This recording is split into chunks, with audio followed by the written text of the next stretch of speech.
Paying guest naval second పార్ట్కి వచ్చాను. నేను ఎన్ భారతీదేవి గారి నావల్స్ ఇదివరకు చదవలేదండి. ఇప్పుడు సిస్టర్స్ అందరూ సజెస్ట్ చేశాక చదువుతున్నాను కదా. సో నాకు మేడం భారతీదేవి గారి స్టైలు అర్థమైంది. ఆవిడ దాంపత్య జీవితాన్ని గురించి నావల్స్ బాగా రాస్తారు. ఇది పెళ్లి చేసుకునే పెళ్ళి అప్పుడే కొత్తగా పెళ్ళైన జంటలు ఉంటారు కదా, వాళ్ళకి చాలా యూస్ఫుల్ అండి. ఈ రోజుల్లో ఇలాంటి నావల్స్ ఇలాంటి కాదు, ఈ రోజుల్లో నావల్స్ చదవటమే మానేశారు కదా. కానీ మళ్ళీ బుక్ రీడింగ్ హ్యాబిట్స్ వస్తే మాత్రం ఎంతోమంది లైఫ్స్ చాలా హ్యాపీగా ఉంటాయండి. తప్పులు చెయ్యరు, ఎలాంటి తప్పులు చేయకూడదో ఈ నావల్స్ చాలా గైడింగ్గా ఉన్నాయండి. మన రోజుల్లో అందుకే మనకు లైఫ్ అంటే ఏంటో చాలా బాగా తెలిసింది. రకరకాల రచయిత్రుల రకరకాల నావల్స్ మనం చదివాం. ఈ రోజుల్లో పిల్లలకి ఏమీ తెలియవు, జస్ట్ చిన్న వాటికే విడాకుల వరకు వెళ్ళిపోతున్నారు కదా. కథల్లోకి వెళ్దాం. మద్రాసు వెళ్ళింది అన్వేష్తో పెళ్లి విషయం వాళ్ళ అక్కతో మాట్లాడటానికి. తీరా వచ్చేసరికి అతనికి పెళ్ళైపోయిందని తెలిసింది. దాంతో మోహినికి నవనాడులు కుంగిపోయాయి. అన్వేష్ దగ్గరికి వచ్చి అడిగితే అతను చెప్పిన సమాధానం ఇది. తన తెలివి తక్కువతనానికి ఏడవాలో నవ్వాలో తోచలేదు మోహినికి. మోహిని, ఏమిటలా బిగుసుకుపోయావు? నిన్ను చూస్తుంటే నాకు నీరసం వస్తోంది. ఈ రాత్రికి హోటల్లో రూమ్ బుక్ చేయనా? తమాషాగా కళ్ళెగరిస్తూ అడిగాడు. నిప్పులు కురిసే కళ్ళతో అతని వైపు చూసింది. మరీ అంత కోపంగా చూడకు మోహిని. నువ్విచ్చే సుఖాన్ని నేను లత దగ్గర కూడా పొందలేకపోయాను. ఆమెతో ఉన్నా సరే ప్రతిక్షణం నువ్వే గుర్తొచ్చేదానివి. నీ పొందు లేక 2 నెలలైంది కదా. నిన్ను చూడగానే పిచ్చెక్కుతుందనుకో. రూమ్ బుక్ చేయనా? కనుబొమ్మలెగరేస్తూ అన్నాడు. అన్వేష్! శివంగిలా అరిచింది మోహిని. ఆ అరుపుకి ఉలిక్కిపడ్డాడు అన్వేష్. నువ్వింత మోసం చేస్తావని కల్లో కూడా అనుకోలేకపోయాను. నేనంటే ఏమనుకున్నావు? బజారు ఆడదాన్ననుకున్నావా? నువ్వు రమ్మనగానే నీ మీద పడిపోవటానికి నాలాంటి వాళ్ళను ఎంతోమందిని మోసం చేసి ఉంటావు. ఆ పాపం ఊరికే పోదు. నువ్వు మా శీలాన్ని పాడు చేస్తే నువ్వు చేసిన పాపానికి దేవుడు నీ జీవితాన్నే నాశనం చేస్తాడు, గుర్తుంచుకో. ఆవేశంతో పిచ్చిదానిలా అరిచింది మోహిని. పెద్దగా నవ్వాడు అన్వేష్. నువ్వు సావిత్రివా, అనసూయవా? వాళ్ళంటే మహాపతివ్రతలు కాబట్టి సూర్యుని కూడా ఉదయించకుండా ఆపగలిగారు. మరి నువ్వో పెళ్లి కాకుండానే నాతో కాపురం చేస్తున్న దానివి. నీ శాపనార్థాలకు నేను భయపడతాననుకున్నావా? ఎప్పటికైనా నీ జీవితాన్ని నాశనం చేస్తాను, కసిగా అంది. శపథం చేస్తున్నావా? తేలిగ్గా నవ్వుతూ అన్నాడు. అవును, శపథమే చేస్తున్నాను. ఈ క్షణం నుంచి నీ బ్రతుకుని ఎలా నాశనం చెయ్యాలా అన్న ఆలోచనలోనే ఉంటాను. నేను అనుకున్నది సాధిస్తాను. ఏం చేస్తావు? మీ ఆవిడికి నువ్వెలాంటి వాడివో చెబుతాను. నీ నిజస్వరూపం తెలియగానే ఆవిడ నిన్ను అసహ్యించుకుంటుంది. నీ కాపురం నరకం అవుతుంది. అలా చేస్తానంది ఆవేశంగా. నా భార్యకు నేనంటే పంచ ప్రాణాలు. పైగా నన్ను ప్రేమించి పెళ్లి చేసుకుంది. అలాంటి వాళ్ళు 1000 మంది గొంతు చిచ్చు కరిచినా నా గురించి నమ్మరు. అదే నీ భ్రమ. ప్రయత్నించు, నమ్ముతుందేమో చూద్దాం. అదా నీ అహంకారం? ఈ రోజు నుంచి నీకు నీ ఆఫీస్కి గుడ్ బై.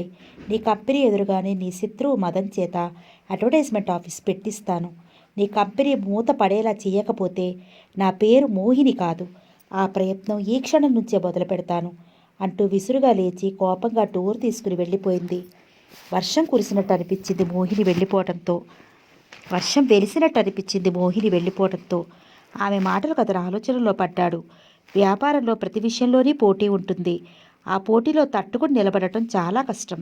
తన కంపెనీ ఇంత పేరు సంపాదించిందంటే అది మోహిని చలవే. ఆమె స్ట్రక్చర్ను ఎన్ని విధాలుగా చూపాలో ప్రకటనలో అంత అందంగా అర్ధనగ్నంగా చూపాడు. తన మీదున్న ప్రేమతో అర్ధనగ్నంగా చిత్రీకరించినా, పూర్తి నగ్నంగా చిత్రీకరించినా మాట్లాడేది కాదు. తన ఇష్టం వచ్చినట్లు ఆమె శరీరాన్ని చూసి ఇంతకాలం సొమ్ము చేసుకున్నాడు. ఇప్పుడు మోహిని వెళ్ళిపోతే ఆమె అన్నట్లుగా తను ఆఫీసు మూసుకోవలసిందే. తొందరపడి అనవసరంగా మోహినిని రెచ్చగొట్టానేమో. ఆడవాళ్ళు తలుచుకుంటే రాజ్యాలే తలకిందులవుతాయి. అందులో మోహిని లాంటి వాళ్ళైతే తమ అందంతో దేన్నైనా సాధించగలరు. మదన్ మొదట్లో అడ్వర్టైజ్మెంట్ ఆఫీసు పెట్టాడు. అతని ఆఫీసు ఎదురుగానే తను కూడా అదే ఆఫీసు పెట్టడంతో అతనితో వ్యాపార రీత్యా శత్రుత్వం మొదలైంది. మోహిని, చిత్ర, రేఖ, రాణి, చాతుర్య లాంటి ఎంతోమంది అమ్మాయిలు తన దగ్గర మోడల్గా పనిచేయటం, తను స్వయంగా చిత్రకారుడు కావటం వలన అందంగా చిత్రాలు తయారు చేయడంతో తను ఆఫీస్కి డిమాండ్ పెరిగింది. తనతో పోటీగా నిలవలేక నెలకు కనీసం ఒక ప్రకటన కూడా రాకపోవడంతో ఆఫీసు అద్దె కట్టలేక ఆఫీసే మూసేశాడు. దాంతో ఇద్దరి మధ్య పచ్చగడ్డి వేస్తే భక్కున మండిపోయేటంత వైరం పెరిగింది. ఇద్దరూ చదువుకున్న వాళ్ళు కావటంతో కొట్లాట్లకైతే దిగలేదు, కానీ ఒకరికొకరు ఎదురు పడితే మాత్రం చూపులతోనే చంపుకునేలా చూసుకుంటారు. ఇప్పుడు మోహిని వెళ్ళి అతని చేత ఆఫీస్ తెరిపించిందంటే తను ఆఫీసు మూసుకోవటం ఖాయం. మూసుకున్నా పర్వాలేదు, మామగారిచ్చిన 15 ఎకరాల మాగాణి పొలం నాకుంది, 10 ఎకరాల మామిడి తోట లతకుంది, 25 ఎకరాల మీద సంవత్సరానికి ₹1,00,000 ఆదాయం వస్తుంది. తన ఆఫీస్ మూలంగా మాత్రం అంతకంటే ఎక్కువ ఆదాయం వస్తుందా? అయినా ఆమె ఎంతవరకు వెళ్తుందో వెళ్ళని, వెళ్ళిన తర్వాత చూసుకోవచ్చని లేచి ఇంటికి బయలుదేరాడు. రఘురాం బానోజీరావు గారింటికి వెళ్ళాడు. ఆయన ఎంతో ఆప్యాయంగా ఆహ్వానించి ప్రేమగా మాట్లాడారు. అరగంట తర్వాత టిఫిన్ టీల కార్యక్రమం ముగిసిన తర్వాత నిదానంగా అడిగారు, రఘురాం గారు, అమ్మాయి చదువు ఎలా సాగుతుంది అని అడిగారు బానోజీరావు గారు. ఆ విషయమే మీతో మాట్లాడాలని వచ్చాను అన్నారు రఘురాం నసుగుతూ. నాకు తెలుసు, అది ఈ జన్మలో ఇంటర్ పూర్తి చేయలేదు అన్నారు బాధగా. అనూషని చదువు మీద శ్రద్ధ లేనప్పుడు మీరంత బలవంతంగా చదివించడం ఎందుకు? ఈ రోజుల్లో చదువు లేని అమ్మాయిని ఏ అబ్బాయి పెళ్లి చేసుకుంటాడు? తల్లి డిగ్రీ వరకు చదువుకున్నదైతేనే మంచి కాన్వెంట్లో పిల్లలకు సీట్లు ఇస్తున్నారు. ఎందుకంటే కాన్వెంట్లో వాళ్ళు చదువు చెప్పినా చెప్పకపోయినా ఇంటి దగ్గర పిల్లలకు తల్లులైనా చదువు చెప్పుకుంటారని. అలా ఉన్నాయి రోజులు. కనీసం ఇంటర్ అన్నా పూర్తి చేస్తే చాలనుకుంటున్నాను. అది కూడా చేసేలా లేదు దిగులుగా అన్నారు. పెళ్ళైతే చదివే బెడద తప్పుతుంది కదా అనుకుంటోంది అనూష. ఎవరు చేసుకుంటారు? వ్యవసాయం చేసుకునే వాళ్ళకి ఇవ్వాలి. హై స్కూల్ చదువు పూర్తి చేసింది కదా, మీరెందుకంత బాధపడతారు? నా బాధ నీకు అర్థం కాదులే రఘురాం. మీరెంత బాధపడ్డా, నేనెంత శ్రమ తీసుకున్నా అనూష చదవదు. పెళ్లి చేసి అత్తవారింటికి పంపించడం మంచిది. ఈ మాట చెప్తాననేనా నీ దగ్గర చదువుకోవడానికి పంపించింది అనూషని? నేను మాత్రం ఏం చెయ్యను. అనూషకి శ్రద్ధ లేనప్పుడు రాత్రి పగలు పుస్తకం పట్టు కూర్చుంటుంది తప్ప చదవదు. ఎలాగైనా చదివించమనేగా నీ దగ్గరకు పంపించాను.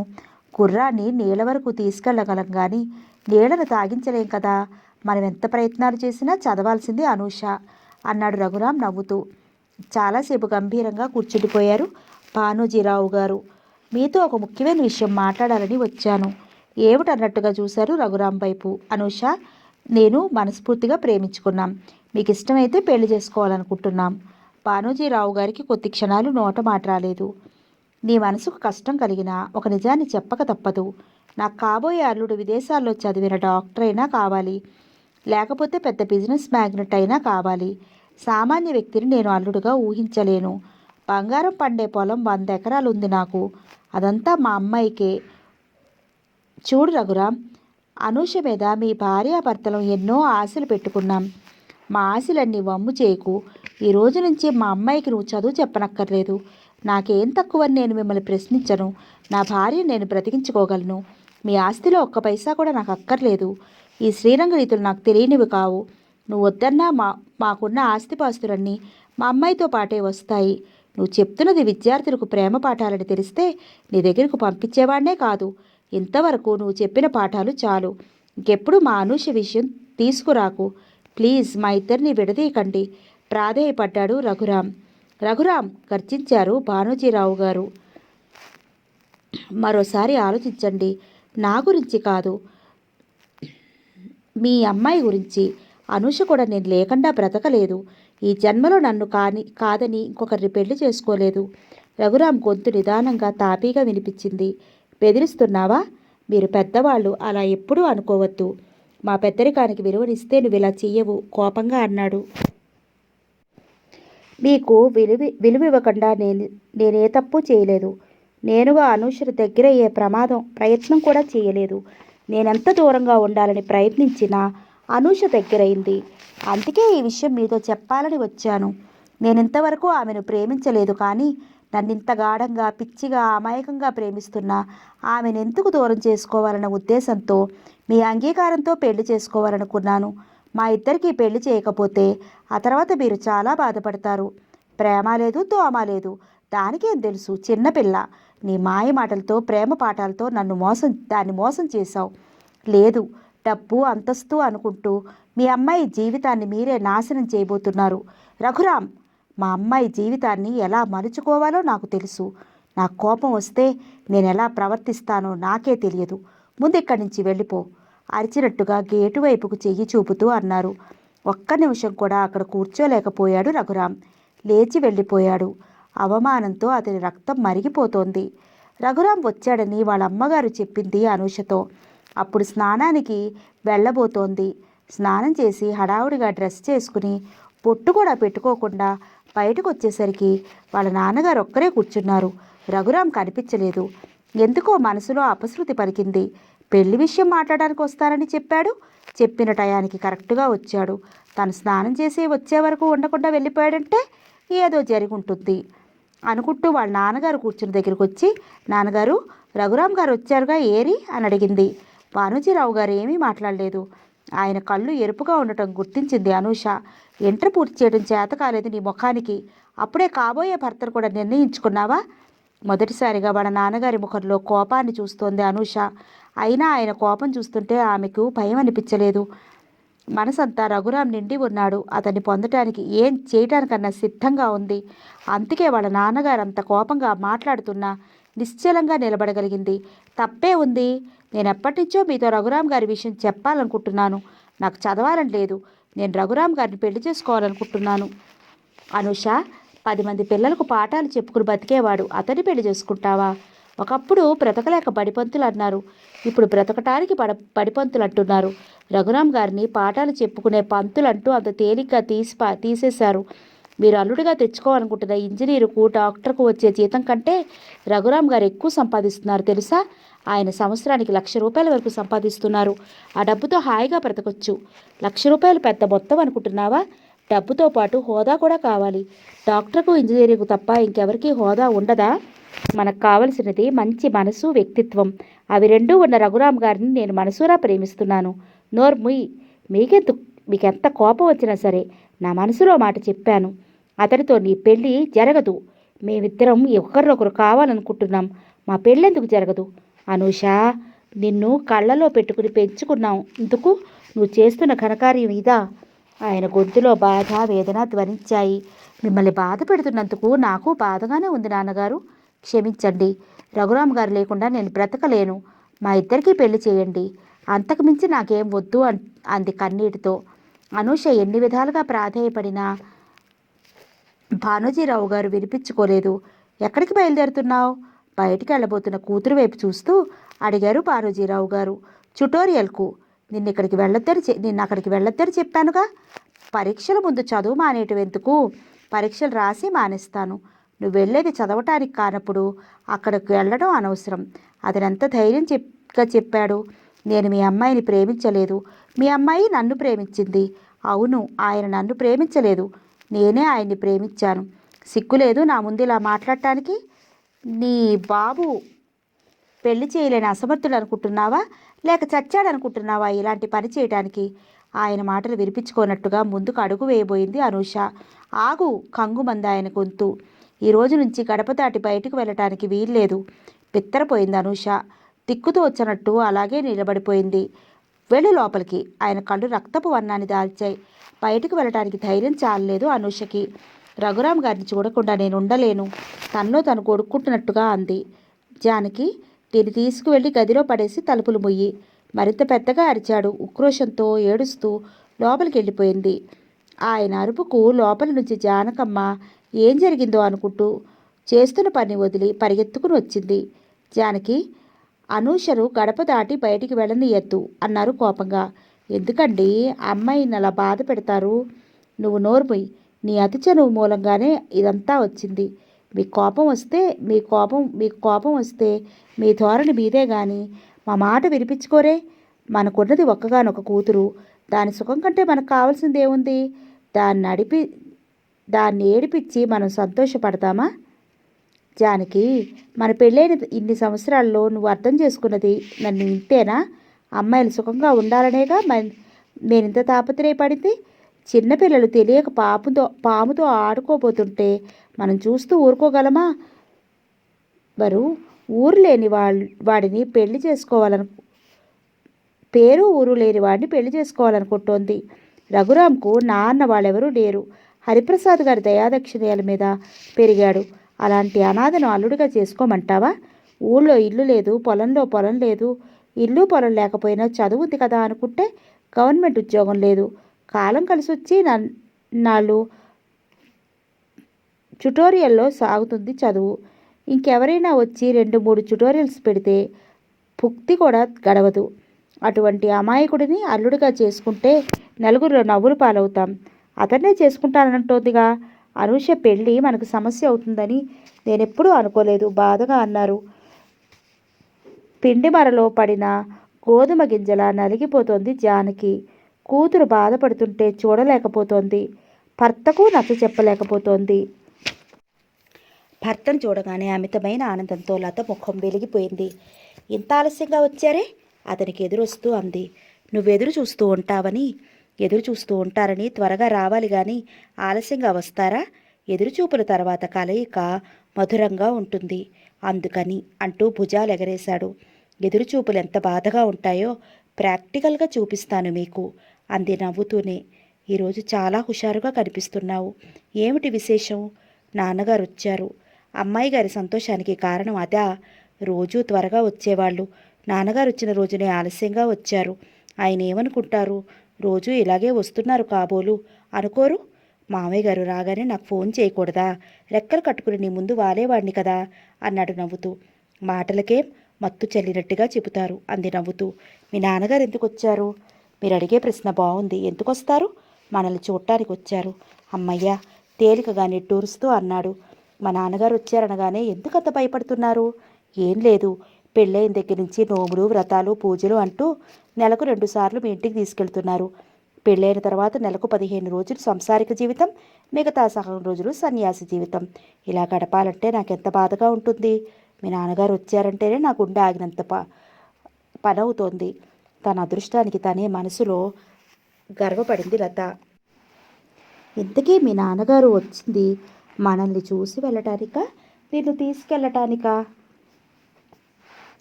భయపడకండి, చూసి వెళ్ళటానికే అంది నవ్వుతూ. థ్యాంక్ గాడ్ ఆమెను దగ్గరికి తీసుకుంటూ అన్నాడు. నాన్నగారు బయటికి వెళ్ళారు, వంట చేయాలి. వదలండి గోముగా అంది.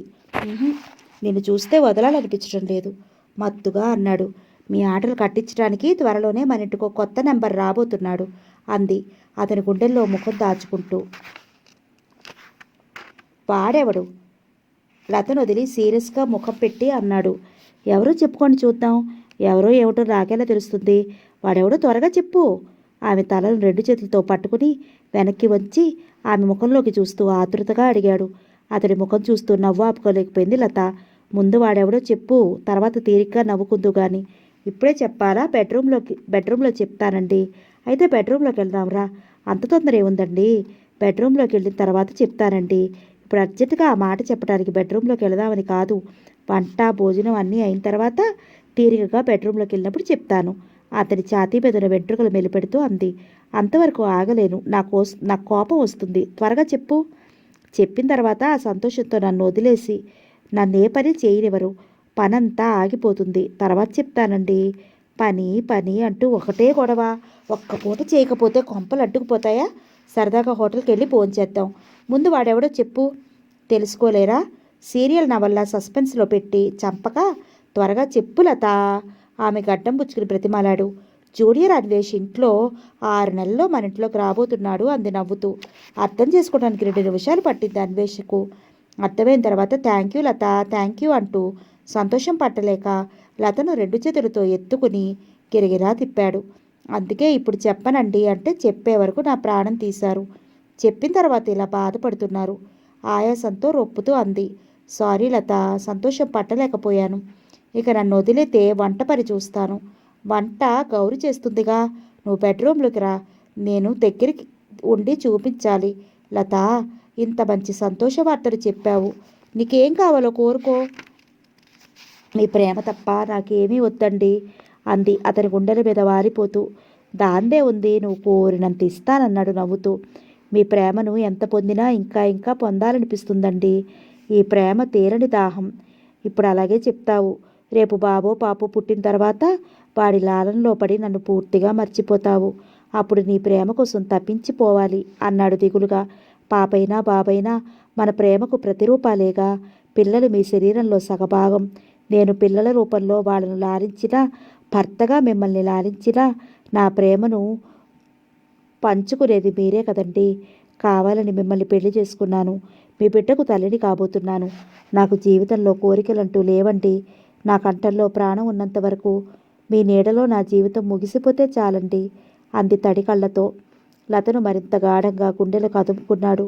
అప్పుడే గేటులో నుంచి లోపలికి రాబోతున్న చిత్ర ఆ దృశ్యాన్ని చూసింది.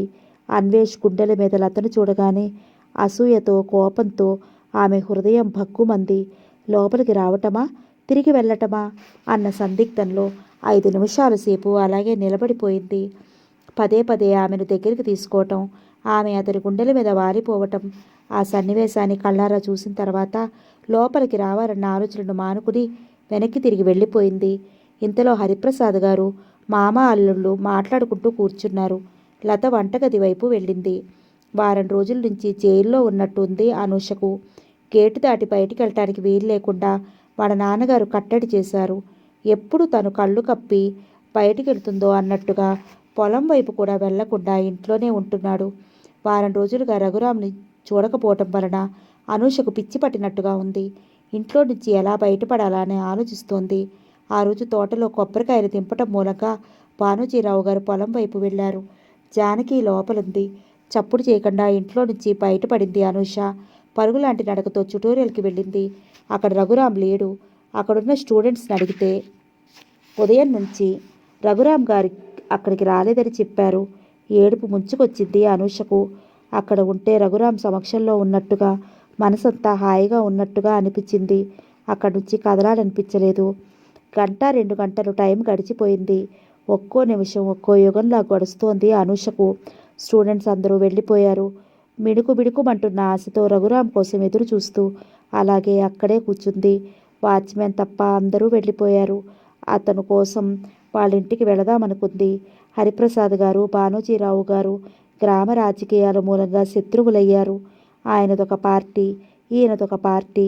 తను హరిప్రసాద్ గారింటికి వెళ్ళినట్టు నాన్నగారికి తెలిస్తే అగ్నిలో ఆజ్యం పోసినట్లు అవుతుంది. తన ప్రత్యర్థి ఇంటికి తన కూతురు వెళితే ఆయన పరువు పోయినట్లు బాధపడతారు. జన్మలో తన్ను క్షమించలేరు. అది మాత్రం నిజం. ఊళ్ళో మరో కాలేజీ లేక రఘురాం ట్యుటోరియల్లో చేర్పించారు కానీ లేకపోతే ఈ ట్యుటోరియల్ పరిసరాల్లో కూడా రానిచ్చేవారు కాదు. ఏం చేయాలో తోచటం లేదు. నాన్నగారి పాటికి ఇంటికొచ్చే ఉంటారు. ఇప్పుడు ఇంటికి వెళ్ళినా మండిపడతారు, వెళ్ళకపోయినా మండిపడతారు. అంతకంటే రఘురాం వాళ్ళ ఇంటికి వెళ్ళటమే మంచిదనిపించింది. లేచి హరిప్రసాద్ గారింటికి వెళ్ళింది. రాజకీయంగా హరిప్రసాద్ గారు, భానుజీరావు గారు వేరైన తర్వాత ఆ ఇంటి మీద కాకి ఇంటి మీద వాలటానికి కూడా భయపడుతోంది. అటువంటిది భానుజీరావు గారు అమ్మాయి స్వయంగా తన ఇంటికి వచ్చేసరికి హరిప్రసాద్ గారికి నోట మాట రాలేదు. రఘురాం అప్పుడే లోపల నుంచి వస్తూ, అనుష, ఇక్కడికి ఎందుకు వచ్చావు అన్నాడు కంగారుగా తడబడుతూ. రఘురాం కనిపించగానే ఎడారిలో ఒయాసిస్ కనిపించినంత ఆనందం కలిగింది అనూషకు. రామ్మ, చిన్నపిల్లప్పుడు పగలు రాత్రి మా ఇంట్లోనే ఉండేదానివి. ఈ రాజకీయాలు పెద్దవాళ్ళను దూరం చేయటమే కాకుండా పసివాళ్ల మనసులు కూడా కలుషితం చేస్తున్నాయి. ఎంతకాలానికి చూశానమ్మా, రా కూర్చో. ఎంతో సంతోషంగా ఆహ్వానించారు హరిప్రసాద్ గారు. రఘురాం భయంతో వణికిపోతున్నాడు. హరిప్రసాద్ గారు ఏమంటారోనని. శారదా, మన భానూజీ గారి అమ్మాయి అనూష వచ్చింది అంటూ పెద్దగా భార్యను పిలిచాడు. లోపల నుంచి వచ్చిన శారద అనూషనెంతో ప్రేమగా పలకరించింది. అనూష వద్దన్నా వినకుండా పాలతో బాన్విటా కలిపి ఇచ్చింది.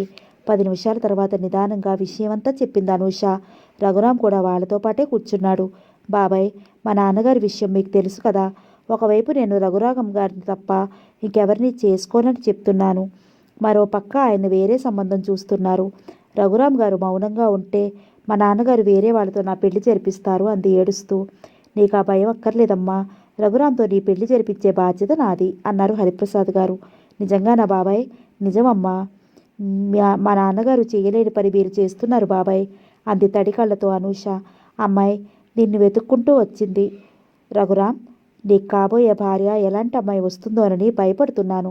అనూష లాంటి అమ్మాయి అయితే నువ్వు సుఖపడతావు.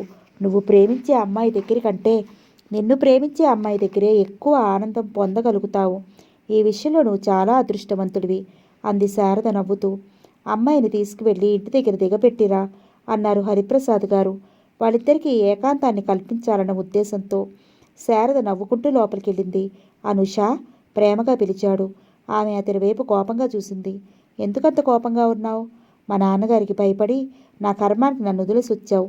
ఈరోజు నేను ధైర్యం చేసి రాకపోతే ఇంకెవరికో కట్టబెట్టేవారు నన్ను. నాలాగే ఎంతో బాధపడుతూ ఉంటావనుకున్నాను. అబ్బే అదేమీ లేదు, హాయిగా ఉన్నారు.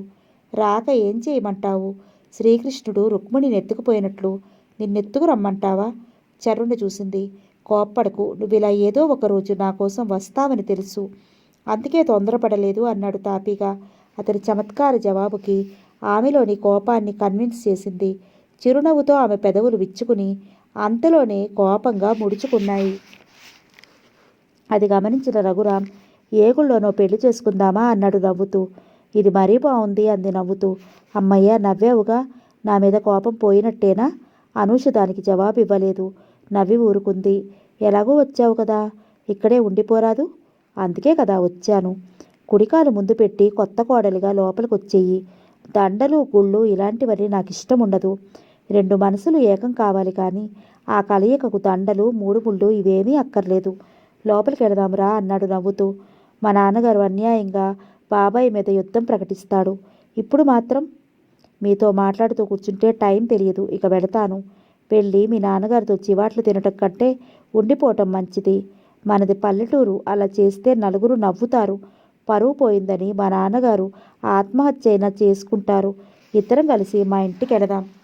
మా నాన్నగారు ఏమీ అనకపోతే నేను లోపలికి వెళ్ళిపోతాను. ఏవైనా అంటే మీతో పాటు వచ్చేస్తాను అంది తెగింపుగా. నిజంగా ఆ పని చేస్తావా? మీలా నేను పిరికిదాన్ని కాదు, అందుకే నేను గర్వపడుతున్నాను. రండి వెళదాం. రఘురాం లోపలికి వెళ్ళి శారదతో మాట్లాడి వచ్చాడు. ఇద్దరూ కలిసి బానూజీరావు గారి ఇంటికి వచ్చేసరికి ఆయన కోపంతో అటు ఇటు పచారులు చేస్తున్నారు. కూతురు తనను కాదని వెళ్ళిందని, ఆ వెళ్ళటం కూడా తన శత్రువు ఇంటికి వెళ్ళిందని అవమానంతో ఆయన గుండె దహించుకుపోతోంది. ఇద్దరూ కలిసి రావటం చూసేసరికి ఆయన కోపం తారాస్థాయికి చేరుకుంది. ఎక్కడికి వెళ్ళావు? నిప్పులు కురిసే కళ్ళతో అనూషను చూస్తూ అడిగారు. బాబాయ్ గారి ఇంటికి వెళ్ళాను. ఎందుకు వెళ్ళావు? ఎవరికి చెప్పెళ్ళావు? మేమిద్దరం పెళ్లి చేసుకోవాలని నిర్ణయించుకున్నాం. ఆ విషయమే బాబాయ్తో మాట్లాడుస్తున్నాను. ఎవరే నీకు బాబాయ్? రాజకీయంగా నన్ను వెన్నుపోటు పొడిచి రాజకీయ చరిత్ర లేకుండా చేసినవాడు నీకు బాబాయా? ఆయన మీరనుకున్నంత దుర్మార్గులు కాదు. పరాయి వాళ్ళ మాటలు విని ఆయన మీద పగ పెంచుకున్నారు. నాకే నీతులు చెప్తున్నావా? ఉన్న విషయం చెప్పాను. రఘురాం, నువ్వు ట్యుటోరియల్ పెట్టింది ఆడపిల్లల్ని పాడు చేయడానికా? కూతురునేమి అనలేక ఆయన కోపాన్ని రఘురాం మీద చూపించారు. ఇంకోసారి అలాంటి మాట్లాడద్దు. నేనే ఆడపిల్లను పాడు చేయలేదు. దీన్నేమంటారు? మేమిద్దరం ప్రేమించుకున్నాం, పెళ్లి చేసుకోవాలనుకుంటున్నాం. ఇది తప్పెలా అవుతుంది? అనూష, నువ్వు లోపలికి వెళ్ళు. అనూష భయంగా రఘురాం చేయి పట్టుకుంది. ధైర్యం చెప్తున్నట్లుగా అనునయంగా ఆమె భుజం మీద చేతితో తట్టాడు. లోపలికి వెళితే శాశ్వతంగా రఘురాంకు దూరం కావాల్సి వస్తుందేమోనన్న భయం పడుతున్న అనూష లోపలికి వెళ్ళటానికి ఇష్టపడటం లేదు. 1000 జన్మలెత్తినా నీలాంటి అనామకుడు నాకు కల్లుడు కాలేడు. అనూషకు త్వరలో పెళ్లి కాబోతోంది. మా ఇంటి ఛాయలకు కూడా నువ్వు రావద్దు, వెళ్ళు అన్నాడు కోపంగా. కోపంతో రఘురాంకు పిడికిళ్ళు బిగుసుకున్నాయి. ఇంతవరకు మర్యాదగా వచ్చి చెప్పాను. మా అమ్మాయి చెయ్యి వదిలి వెళతావా లేదా? వెళ్ళకపోతే పనివాళ్ళ చేతిలో తన్నులు తింటావు. అవమానం నీకు, నిన్ను పెంచిన వాళ్లకు. చూడండి, మీరు అనుమతిస్తే అనూష చెయ్యి పట్టుకుని మీ అల్లుడిగా లోపలికి వస్తాను, లేదా అనూషను నాతో తీసుకువెడతాను. అంతేగాని అనూషను వదిలి మాత్రం వెళ్ళను. ఎంతో నిదానంగా ఏమాత్రం తొణక్కుండా చెప్పాడు. అతని వాలకం చూస్తే అన్నంత పని చేసేలాగా ఉన్నాడు. అనూష అరిచాడు కోపాన్నంతా కూతురు మీద చూపుతూ. చివరిసారిగా చెప్తున్నాను, నువ్వు లోపలికెళ్ళు అన్నారు. అనూష రఘురాం చెయ్యి వదలకుండా అలాగే నిల్చుంది. కోపంతో ఉన్మాదిలా మారిన బానూజీరావు గారు వాళ్ళను ఏమీ అనలేక పనివాళ్ళను పిలిచి ఆయన పిలుపునందుకుని వాళ్ళు రాకముందే అనూషను తీసుకుని రఘురాం ఇంటికి బయలుదేరాడు. తన కళ్ళ ముందు నుంచే వాళ్ళిద్దరూ వెళ్ళిపోతుంటే పిచ్చివాడిలా చూస్తూ నిలబడిపోయాడు. రఘురాంకు అనూషకు ఆ రెండో రోజే శాస్త్రయుక్తంగా తన ఇంటి ముందు పెళ్లి జరిపించారు హరిప్రసాద్ గారు. ఆ అవమానాన్ని భరించలేక మనశ్శాంతి కోసం తీర్థయాత్రలకు వెళ్ళారు. భానోజీరావు గారు భార్యను తీసుకుని 4వ నెల రావటం వల్ల రాకూడదని వాళ్ళ పెళ్లికి రాలేదు లత. అనూష ఇంట్లో తిరుగుతుంటే లతలేని రోడ్డు తీరినట్లు అనిపించింది శారదకు. ఆ రోజు కొత్త దంపతులకు మొదటి రాత్రి. అమావాస్య రాత్రి కావటం వలన ఆకాశంలో చంద్రుడు కనిపించడం లేదు. నల్లటి దుప్పటి మీద బంగారు పూలను విరజిమ్మినట్లుగా నక్షత్రాలు మెరుస్తున్నాయి. డాబా మీద వాళ్లకు పక్కపరిచింది శారద. ఎవరో వస్తే మాట్లాడుతూ రఘురాం కిందే ఉన్నాడు. అనూష మేడ మీదకి వచ్చింది. చాలాసేపు ఆ చీకటిలో ప్రకృతి సౌందర్యాన్ని తిలకిస్తూ అలాగే నిలబడింది. అప్పుడే పైకొచ్చిన రఘురాం అనూష దగ్గరగా వస్తూ, సారీ అను, ఎవరో ట్యుటోరియల్లో వాళ్ళ పిల్లల్ని చేర్పించాలని వస్తే మాట్లాడుతున్నాను, ఆలస్యమైంది అన్నాడు. ఇలాంటి రాత్రి సమయంలో కూడా ట్యుటోరియల్ విషయాలేనా అంది కోముగా. ఇంతవరకు నా బ్రతుకు తెరువుడు గురించి ఆలోచించుకున్నాను. ఇప్పుడు నువ్వు కూడా తోడయ్యావు కదా. నా కోసం కన్నవాళ్లను అంతస్తును వదులుకుని వచ్చావు. నేను కళ్ళల్లో దాచుకుంటాను అను. నీకోసం రాత్రి పగలు శ్రమ పడతాను. అనామకుడు అన్న మీ నాన్నగారి నోటితోనే సమర్థుడు అనిపించుకుంటాను. ఆమెను దగ్గరికి తీసుకుంటూ అన్నాడు. ఆయనకేదో కోపంలో అన్నారు. ఆయన మాటలు పట్టించుకోకండి. ఆయన కోసం కాకపోయినా నన్ను పెళ్లి చేసుకున్నందుకు నువ్వు బాధపడే క్షణాలు రాకూడదు అను. ఎప్పటికీ రావు. ఒకవేళ వచ్చినా నేను బాధపడను. ఎందుకంటే నేను మిమ్మల్ని కావాలని పెళ్లి చేసుకున్నాను అంది అతని గుండెల్లో మరింతగా ఒదిగిపోతూ. నువ్వు నా కోసం ఇంత త్యాగం చేస్తావనుకోలేదు అను. ఆమె తల మీద తన తలను ఆంచుతూ అన్నాడు. ఇది త్యాగం కాదు, స్వార్థం. కాదు. అవునండి, నేనంత ధైర్యం చేసింది నా కోసం కాదు. నా కోసం మిమ్మల్ని దూరం చేసుకుంటే నా బ్రతుకు శూన్యంగా మారిపోతుందని నాకు తెలుసు. అందుకే ధైర్యంగా మిమ్మల్ని పొందగలిగాను. నా స్వార్థం కోసం అమ్మా నాన్నగారిని గురించి కూడా ఆలోచించలేదు. అందుకే నేను చేసిన పని స్వార్థమవుతుంది కానీ త్యాగం కాదు అంది అతనికి లతలా అల్లుకుపోతూ. ఆమె మెడ చుట్టూ చెయ్యేసి ఆమె కనురెప్పల మీద మృదువుగా ముద్దు పెట్టుకున్నాడు.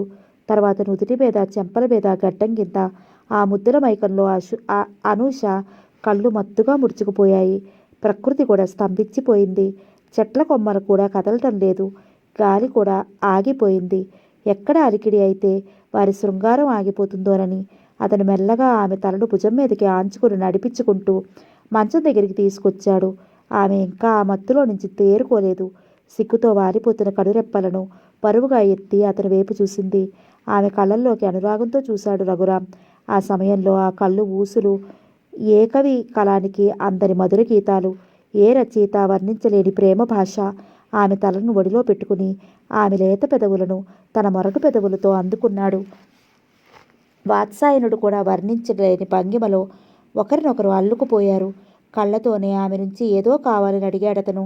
ఆమె కళ్లకు ఆ భావ సంకేతం అర్థమైనట్లుగా అరమోడ్పు కనులతో అంగీకారం తెలిపింది మౌనంగా. చాలాసేపటి తర్వాత అలసటతో నుదుటి మీద చెమటలు తుడుచుకుంటూ ఆమె వైపు చూశాడు. అప్పుడే నిద్రపోయి లేచిన దానిలా మగతగా అతని వైపు చూసింది. అతను చిలిపిగా నవ్వాడు. అల్లరిగా ఆమె మీదకి వరకపోయాడు. భయాన్ని అభినయిస్తూ నవ్వుతూ దూరంగా జరిగింది. ఆ నవ్వు మధురంగా తన గెలుపుని ఊపిరిలా కనిపించింది రఘురాంకు. ఆమెను గాఢంగా గుండెలకి హత్తుకున్నాడు. ఇద్దరు అతనిలో ఏకమైంది అనూష. కొన్ని అనుభవాలు జీవిత విధానాన్నే మారుస్తాయి.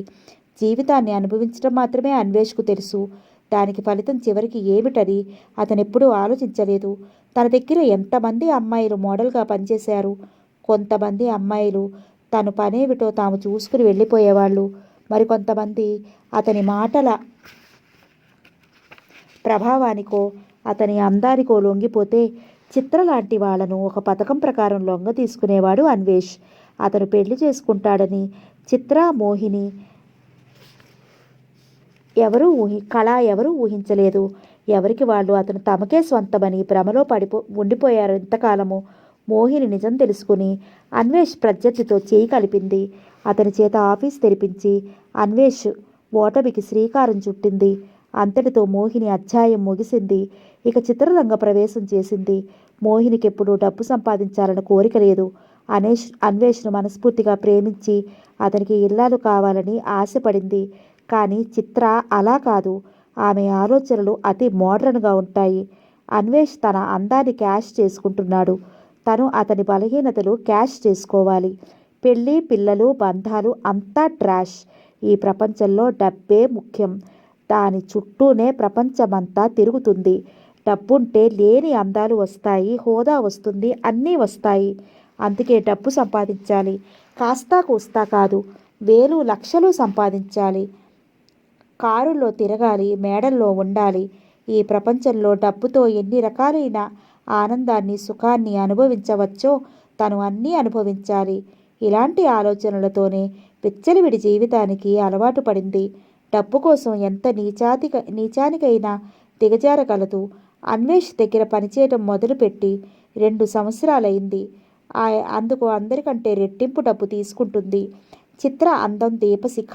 ఆ అందానికి దాసులైన వాళ్ళు తమ సర్వస్వాన్ని కోల్పోవలసిందే.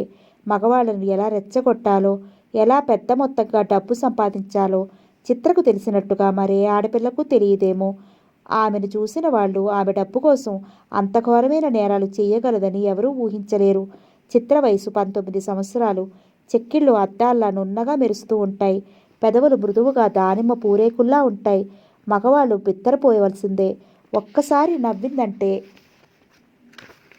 ఆమె బుగ్గల్లో పడే సొట్టలు చూస్తూ మైమరిచిపోతారు మగవాళ్ళు. ఆమెకు తన అందాన్ని సొమ్ముగా మార్చుకోవచ్చునని మొదటిసారిగా అర్థమైంది ఒక డాక్టర్ దగ్గర. ఒకసారి జ్వరంతో హాస్పిటల్లో అడ్మిట్ అయింది. చిత్ర అందానికి ఆ డాక్టర్ నిజంగానే దాసుకుడయ్యి ఆమెను పెళ్లి కూడా చేసుకోవాలనుకున్నాడు. ఆ ఉద్దేశంతోనే చిత్రతో పరిచయాన్ని పెంచుకున్నాడు. ఒకరోజు చనువుగా చిత్రను చేతుల్లోకి తీసుకోబోయాడు. అంతే, ఆడ శివంగిలా లేచింది చిత్ర. డాక్టర్గా ప్రాక్టీస్ పెట్టి ఆడపిల్లల్ని పాడు చేస్తున్నావని పేపర్లో బాక్స్ కట్టి వేయిస్తానంది. మహిళలతో కలిసి ఊరేగింపు జరిపి భవిష్యత్తు లేకుండా చేస్తానంది. కేసు పెట్టి డాక్టర్ పోటు పీకించి పారేస్తానని నానా అల్లరి చేసింది. అతను పెళ్లి కాని కుర్ర డాక్టరు. చిత్ర చేసిన హంగామాకు భయపడిపోయాడు. కాళ్ళవేళ్లపడి తన పరువు తీయొద్దని బ్రతిమాలాడు. అయినా చిత్ర వినలేదు. తనను దగ్గరికి తీసుకున్నందుకు పెనాల్టీగా 50,000 రూపాయలు ఇమ్మని డిమాండ్ చేసింది. చిత్ర ఎందుకంత హంగామా చేసిందో, ఆమె మనస్తత్వం ఏమిటో పూర్తిగా అర్థం చేసుకున్న ఆ డాక్టర్ చిత్ర లాంటి వాళ్ళతో పెట్టుకుంటే భవిష్యత్తు లేకుండా చేస్తారని, వాళ్ళు డబ్బు కోసం ఎంతకైనా తెగిస్తారని భయంతో చిత్రకు 50,000 రూపాయలు సమర్పించుకుని దండం పెట్టి వెళ్ళిపోయాడు. అయాచితంగా ఏమాత్రం శ్రమ లేకుండా సంపాదించిన ఆ డబ్బుతో బీరువా, double cot, colour TV, sofa set లాంటి ఖరీదైన ఫర్నిచర్ అమర్చుకుంది.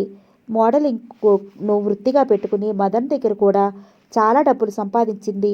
అతను ఆఫీసు మూతపడటంతో చాకచక్యంగా అన్వేష్ దగ్గర చేరింది. అయితే అన్వేష్ను అంత త్వరగా మోసం చేయలేకపోయింది. కారణం, చిత్ర కంటే పెద్ద ముదురు అన్వేష్. అయితే అందరికంటే ఎక్కువ డబ్బు సంపాదించింది వృత్తిరీత్యా అన్వేష్ దగ్గర. సంవత్సరం రోజుల్లోనే ఇల్లు, ఖరీదైన ఫర్నిచరు, విలువైన నగలు అన్నీ అమర్చుకోగలిగింది. కొన్ని రోజులయ్యేసరికి చిత్ర సంగతంతా నలుగురికి తెలిసిపోయింది. ఎవరికి వారు ఆమె దరిదాపులు కూడా రాకుండా జాగ్రత్త పడుతున్నారు. దాంతో సంపాదన తక్కువయ్యి పిచ్చి పట్టినట్టుగా ఉంది చిత్రకు. ఈ పరిస్థితుల్లో అన్వేష్ చిక్కాడు. అతను ఎలాగైనా బెదిరించి డబ్బు తీసుకోవాలనుకుంది. ఆ ప్రయత్నానికి ఆ క్షణం నుంచే ఆలోచన మొదలుపెట్టింది. అతను మళ్ళీ ఆఫీసు తెరవటం, మోహిని అతని దగ్గర పనిచేయటం, వీటి మూలంగా చిరాకుగా ఉంటుంది అన్వేష్కు. మోహిని అక్కడ పనిచేయటమే కాకుండా ఆమెతో పాటు ఆ వృత్తిలో ఉన్న వాళ్లను కూడా ఇక్కడ మానిపించి అక్కడ చేర్చింది. తమ వ్యాపార ప్రకటనలకు మోహినే కావాలని పట్టుబడుతున్నారు వ్యాపారస్తులు. 4 రోజులు పోయేసరికి మోహిని మరో చోట పనిచేస్తుందని తెలిసి అందరూ అక్కడికి వెళ్ళటం మొదలుపెట్టారు. సరిగ్గా ఆ సమయంలోనే లత డెలివరీకి పుట్టింటికెళ్ళింది. లతకు బాబు పుట్టాడు. పసిపిల్లవాడితో చేసుకోలేదు. 5వ నెల నిండిన తర్వాత అన్నప్రాసన చేసి పంపుతానన్నారు లతను. లత పుట్టింటికెళ్ళి 3 నెలలైంది. ఈ కొద్ది రోజుల్లోనే ఊహించని మార్పులు జరిగాయి అన్వేష్ జీవితంలో. మోహిని అలా చేయటం, వ్యాపారం దెబ్బతినటం, సమయానికి ఇంట్లో లత లేకపోవటం, ఒంటరితనం, వీటి మూలంగా అన్వేష్ చాలా దెబ్బతిన్నాడు మానసికంగా. లతను పెళ్లి చేసుకోక ముందు నుంచే అతనికి డ్రింక్ చేసే అలవాటు ఉంది. లత ఏమనుకుంటుందో అని పెళ్ళైన తర్వాత అప్పుడప్పుడు పార్టీలను తప్ప చాలా వరకు తగ్గించాడు.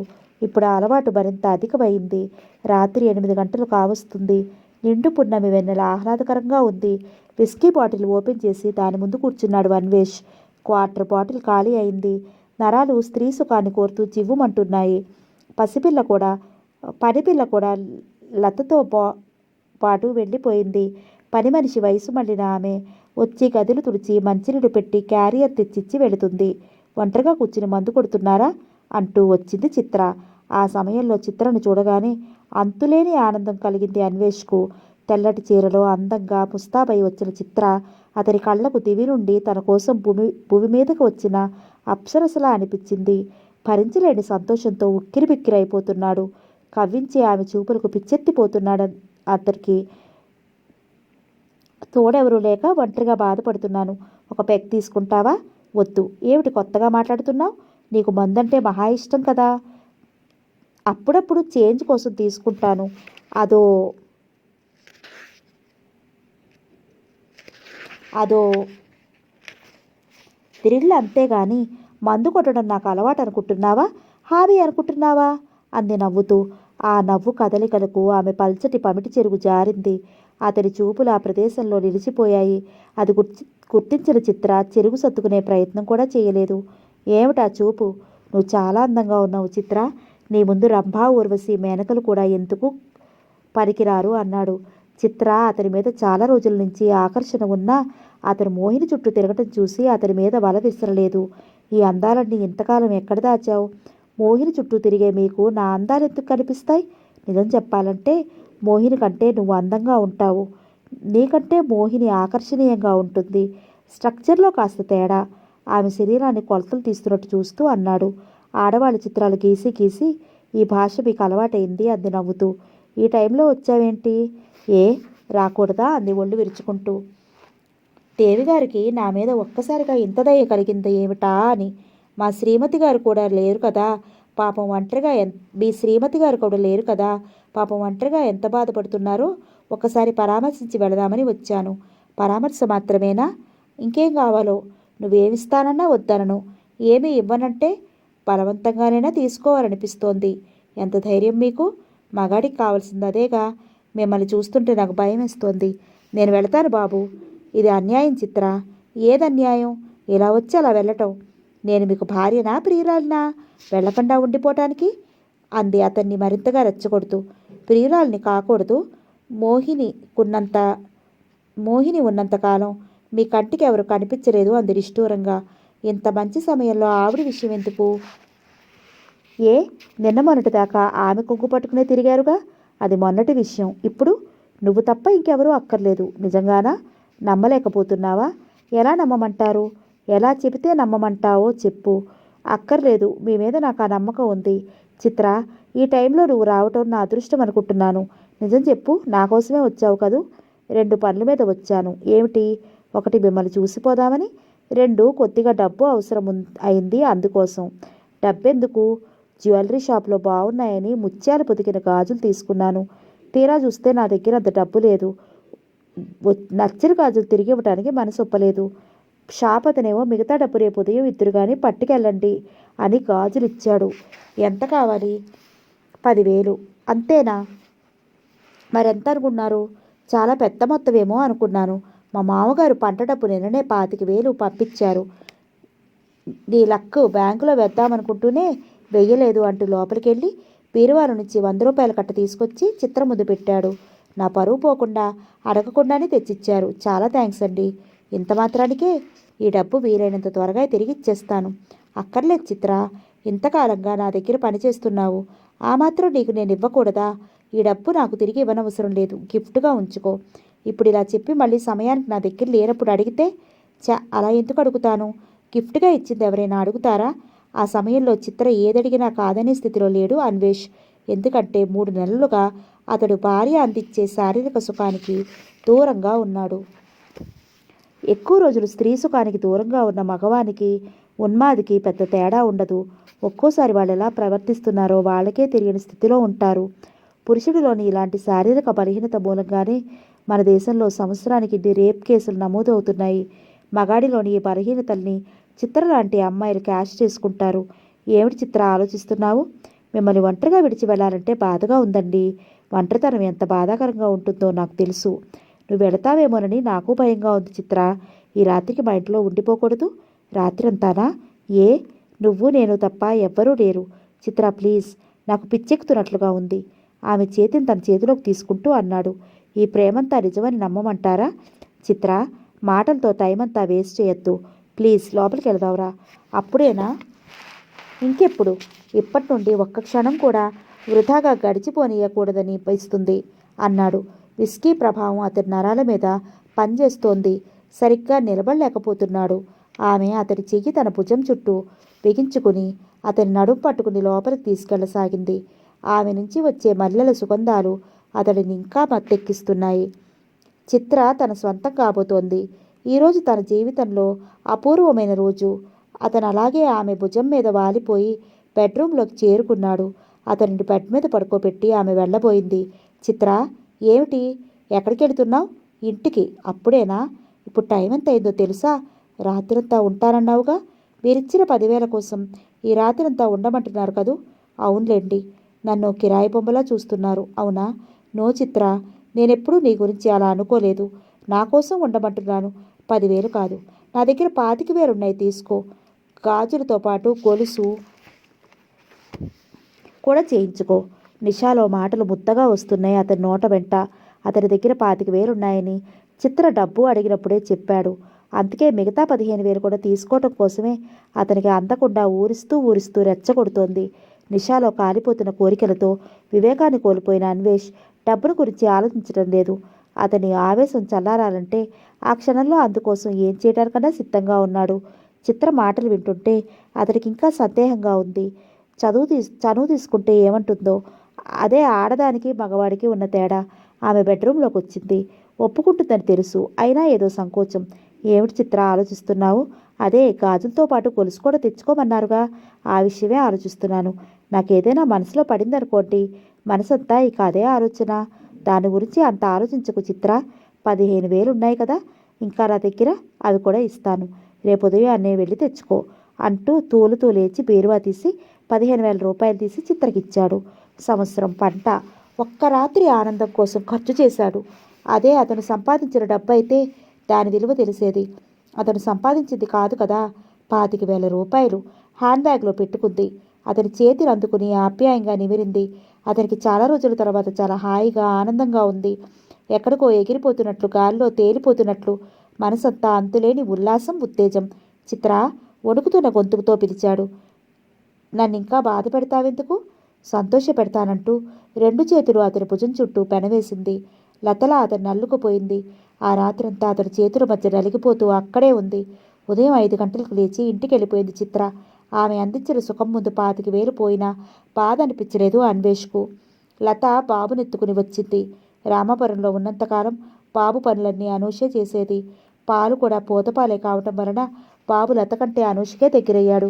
ఇక్కడికి వచ్చిన దగ్గర నుంచి బాబు పాలు కూడా తాగకుండా ఒకటే ఏడుపు, దానికి తోడు జ్వరం. వారం రోజులు కూడా ఉండలేక మళ్ళీ వెంటనే రామాపురం వెళ్ళిపోయింది. ఇంకో నెల ఉండి బాబును మా దగ్గర వదిలేసి వెళ్ళమ్మా, బాబుని చూడకుండా ఉండలేకపోతున్నామని గొడవ చేశారందరూ. లతకు కూడా ఒంటరిగా బాబుని పెంచడం కష్టంగా ఉంది. ఇక్కడైతే అనూష, శారద, రఘురాం, హరిప్రసాద్ గారు నలుగురు చేతుల మధ్య తిరుగుతూ ఉంటాడు. అందుకే 2 నెలల నుండి బాలుని అక్కడే వదిలేసి వెళ్ళింది. లతకు అన్వేష్లో ఏదో మార్పు కనిపించింది. అంతకుముందులా ప్రేమగా ఉంటున్నా ఏదో వెలితి కొట్టించినట్లుగా అనిపిస్తోంది. అదేమిటో ఎంత ఆలోచించినా అర్థం కావటం లేదు. అడుగుదామనుకుంటే అడగాలో తెలియటం లేదు. ఒకరోజు అన్వేష్ బయటికి వెళ్ళిన తర్వాత పుస్తకం చదువుకుంటూ కూర్చుంది. ఇంతలో మోహిని వచ్చింది. ఆమెను అంతకు ముందు చూడటం వలన గుర్తుపట్టింది లత. అభిమానంగా ఆహ్వానించి కాఫీ కల్పించింది. కాసేపు అయిన తర్వాత బాబు కనిపించడే అంది మోహిని. బాబును ఒంటరిగా చూసుకోలేకపోతున్నాను. అమ్మ వాళ్ళింటి దగ్గర వదిలి వచ్చాను. అంతేనా? లేక బాబు మీ ఆనందానికి అడ్డమని అక్కడే వదిలిపెట్టొచ్చారా అంది మోహిని నవ్వుతూ. అలాంటిదేమీ లేదు. బాబుని తీసుకురాకుండా వచ్చినందుకు మా వారికి చాలా కోపంగా ఉంది. బాబు అమ్మ వాళ్ళకు బాగా అలవాటయ్యాడు. మొదట తీసుకొచ్చి వాడితో వారం రోజులు కూడా ఉండలేక మళ్ళీ వెళ్ళి బాబును వదిలేసి వచ్చానంది లత నవ్వుతూ. లతగారు, మీతో ఒక విషయం చెప్తామని వచ్చాను. చెప్పండి. చెప్పిన తర్వాత మీరు నన్ను అర్థం చేసుకోకపోయినా పర్వాలేదు, అపార్థం చేసుకోకుండా ఉంటే చాలు. నేనంత అమాయకురాలు కాదు. చెప్పండి. మీ వారిని గురించి మీరేమనుకుంటున్నారు? ఏమనుకుంటాను అంది నవ్వుతూ లత. అదే, మీ వారు శ్రీరామచంద్రుడు లాంటి వారనుకుంటున్నారా, శ్రీకృష్ణుడు లాంటి వారనుకుంటున్నారా? ఏ భార్య అయినా తన భర్త శ్రీరామచంద్రుడిలా ఏకపత్ని వ్రతుడు అయి ఉండాలని కోరుకుంటుంది. నేను అలాగే అనుకుంటున్నాను. లత గారు, మీ వారి గురించి మీకేదో చెప్పి మీ మధ్య కలతలు రేపారని కాదు నేను ఇక్కడికి వచ్చింది. ఉన్న విషయం చెప్పడానికి వచ్చాను. ఏమిటది? అన్వేష్ గారిని గురించి మీకు పూర్తిగా తెలియదు. నేను ఆయన్ని ప్రేమించి పెళ్లి చేసుకున్నాను. ప్రేమించినంత మాత్రాన ఆయన గారిని గురించి మీకు పూర్తిగా తెలుసు అనుకోవటం పొరపాటు. మీరు ఆయన్ని ప్రేమించారు, అందుకు నేను ఒప్పుకుంటాను. కానీ ఆయన మిమ్మల్ని ప్రేమించారంటే మాత్రం ఒప్పుకోను. ఎందుకని? ఆయనకు ప్రేమించడం తెలియదు కాబట్టి. అసలు ప్రేమకే అర్థం తెలుసుకోలేని కాముకుడు గాఢంగా ప్రేమించాలని చెప్తే ఎవరైనా నమ్మగలరా? మోహిని గారు, ఆయన గురించి మీరు ఎందుకలా మాట్లాడుతున్నారు? భారీగా నాకంటే ఆయన గురించి మీకు ఎక్కువగా తెలుసా? వస్తున్న కోపాన్ని పళ్ళ బిగువన ఆపుకుంటూ అడిగింది. తెలుసు, తాపీగా నిదానంగా అంది మోహిని. ఎలా తెలుసు? మీరు ఆయన జీవితంలోకి ప్రవేశించి ఇంకా 2 సంవత్సరాలు కూడా నిండలేదు. మీకంటే ముందుగా నేను అతని జీవితంలో ప్రవేశించాను. అతన్ని గాఢంగా ప్రేమించాను, గుట్టిగా నమ్మాను. నా సర్వస్వాన్ని అతనికి అర్పించాను. అతని తోటితే నా ప్రపంచం అనుకున్నాను. కానీ 4 సంవత్సరాలు నా శరీరంతో తన అవసరాలు తీర్చుకున్నాడు. అంతేకాదు, నా శరీర వంపు సొంపులన్నిటినీ తన ఇష్టం వచ్చినట్టు చిత్రీకరించి సొమ్ము చేసుకున్నాడు. అతని మీదున్న ప్రేమతో నేను అతన్ని ఏ విషయంలోనూ వ్యతిరేకించలేదు. నన్ను మర్చిపోయి మిమ్మల్ని పెళ్లి చేసుకున్నాడు.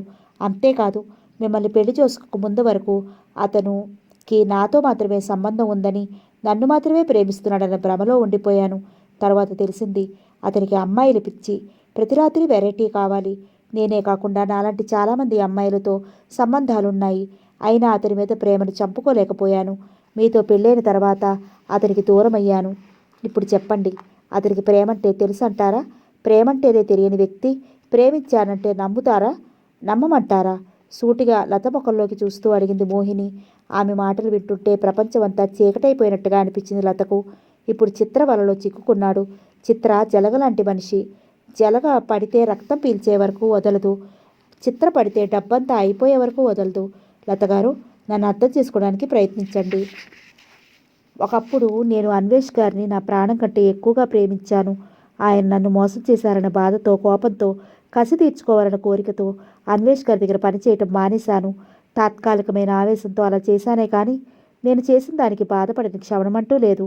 ప్రేమకి మరణం లేదని, నిజమైన ప్రేమ ఎప్పటికీ మారదని అర్థం చేసుకున్నాను. ఎంత ప్రయత్నించినా అన్వేష్ గారి మీద ఉన్న కోపంతో నేను ఆయన మీద ఉన్న ప్రేమను చంపుకోలేకపోయాను. అందుకే మదన్ గారి దగ్గర కూడా పనిచేయటం మానేశాను. ఇక్కడ ఉన్నంతకాలం ఈ జ్ఞాపకాలు నన్ను తరుపుతూనే ఉంటాయి. అందుకే ఇక్కడి నుంచి మద్రాసులో ఉన్న మా అక్క దగ్గరికి వెళ్ళిపోవాలని నిర్ణయించుకున్నాను. ఇక అక్కడే సెటిల్ అయిపోతాను. అందుకే ఈ విషయాలన్నీ మీతో చెప్పి ఆ చిత్ర బారి నుంచి మీ వారిని కాపాడుకుంటారని వచ్చాను. కానీ మీ కాపురంలో నిప్పులు చెరగాలని కాదు. నేను చేసిన తప్పుకు సిగ్గుపడుతున్నాను. దయచేసి నన్ను క్షమించండి. మళ్ళీ మీకు కనిపించను. చిత్ర నుంచి మీ వారిని కాపాడుకోవడం చాలా కష్టమవుతుంది. అయినా మీ ప్రయత్నం మీరు చేయండి. మీరు సుఖంగా ఉండాలని కోరుకుంటున్నాను అంది కన్నీటితో మోహిని. ఇక వెళతాను అంటూ లేచింది మోహిని. ఆలోచించడానికి కూడా శక్తి లేనట్టు మెదడంతా మొద్దుబారిపోవడంతో నోరు తెరిచి మోహినితో ఒక్క మాట కూడా మాట్లాడలేకపోయింది లత. 10 నిమిషాల తర్వాత మోహిని వెళ్ళిపోయింది.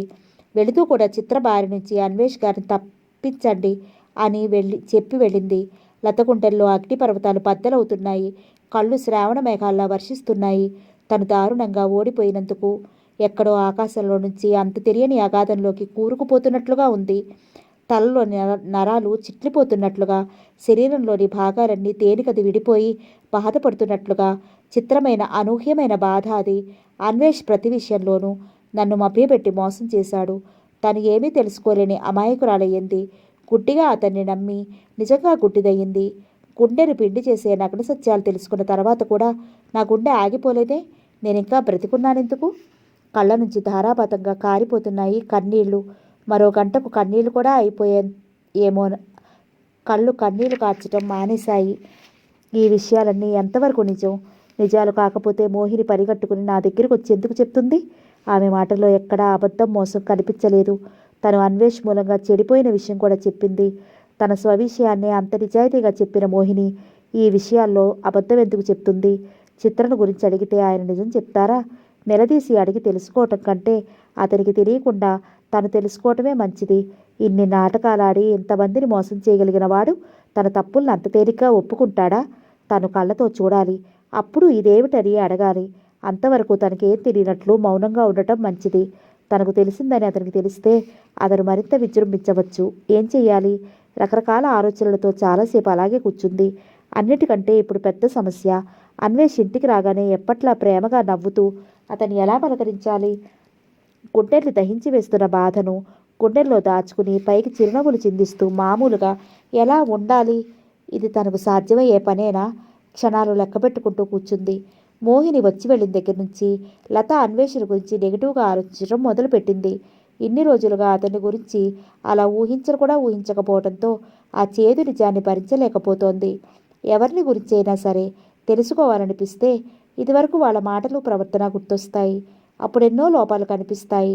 ఇటువంటి పరిస్థితి నరకంగా ఉంటుంది. అలాంటి స్థితిలోనే చాలామంది జీవితాన్ని చిన్నాభిన్నం చేసుకుంటారు.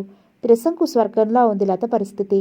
ఎంత ప్రయత్నించినా అన్వేష్తో మామూలుగా ఉండలేకపోతోంది. కొద్ది రోజులు దూరంగా ఉంటేనైనా మనస్సుకు కుదుట పడుతుందేమోనని బాబును చూడాలన్న వంకతో పుట్టింటికెళ్ళింది. లత వెళ్ళి 4 రోజులైంది. చిత్రంను ఇంటికి రమ్మని ఫోన్ చేసి తన రూమ్లో కూర్చున్నాడు అన్వేష్ ఆమె కోసం ఎదురు చూస్తూ. ఎదురుచూపులు చాలా కష్టం అనిపించింది.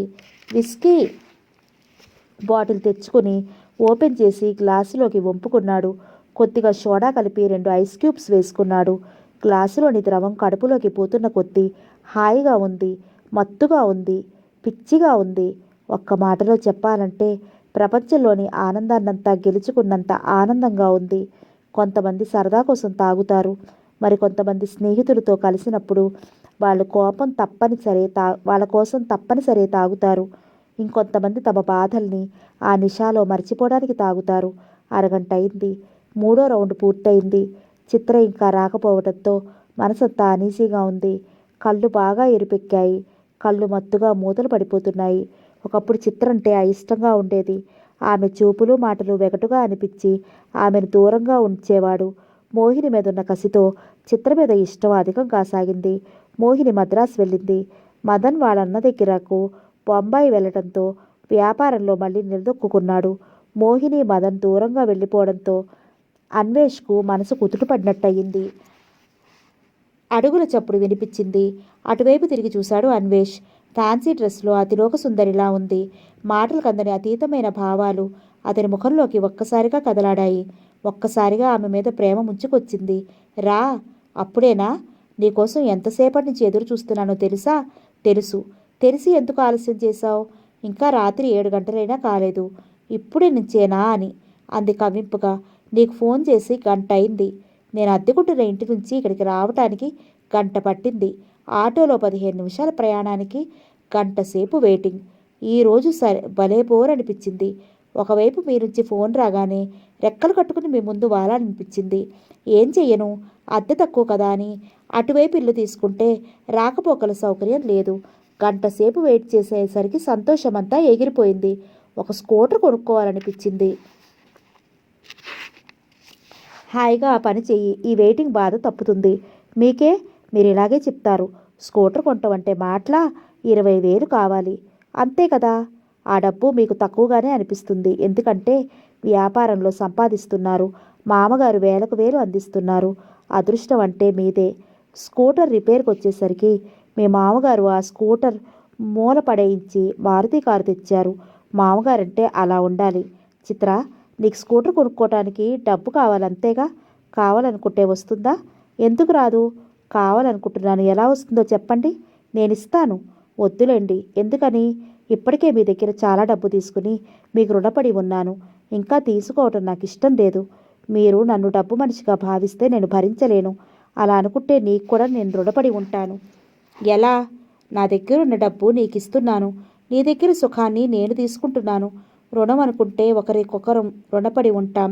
ఇన్ని పుచ్చుకుంటున్నాం అనుకుంటే ఆ రుణాల గొడవే ఉండదు. చిత్ర, నేనెప్పుడు నిన్ను డబ్బు మనిషిగా ఊహించలేదు. ఇంకేమీ మాట్లాడకుండా డబ్బిస్తాను, స్కూటర్ కొనుక్కో.